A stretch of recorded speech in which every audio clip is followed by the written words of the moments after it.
Ragi malt அரைக்கிறதுக்காக வந்து ராகி நல்ல முளை கட்டின ராகி இந்த மாதிரி ஒரு 2 நாள் முளை கட்டி எடுத்து அதை வந்து வெயிலில் காய வச்சு அதுக்கப்புறம் வந்து நல்லா இப்போ வறுத்து எடுத்துருக்கோம். இன்னும் அந்த முளையெல்லாம் அப்படி இருக்குது பாருங்க. இப்போ இது கூட முந்திரி பருப்பு, நல்ல சூப்பரான முந்திரி பருப்பு, பாதாம், நல்ல சூப்பரான பாதாம், இங்கே ஏலக்காய், இதெல்லாம் இந்த பாதாம்லாம் வறுத்தாச்சு. வறுத்து இதை வந்து நம்ம இப்போ அரைக்க கொடுப்போம். இந்த ராகி பார்த்தீங்கன்னா இந்த மால்ட்டு பார்த்தீங்கன்னா சூப்பராக இருக்கும், நல்ல வாசனையாக இருக்கும். சும்மாவா இவ்வளோ முந்திரி பாதாம் ஏலக்காய்லாம் போட்டு செய்யும் போது எவ்வளோ வாசனையாக இருக்கும். அப்போ கண்டிப்பாக ட்ரை பண்ணுங்கள்.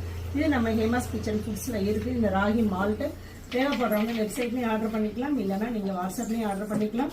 அப்புறம் ஒரு முக்கியமான விஷயம், 1500 மேலே ஆர்டர் பண்ணுறவங்களுக்கு இந்த கிஃப்ட் பாக்ஸ் வந்து ஃப்ரீயாக இருக்குது. இந்த மார்ச் மந்த் ஃபுல்லாக கண்டிப்பாக ஆர்டர் பண்ணிக்கோங்க.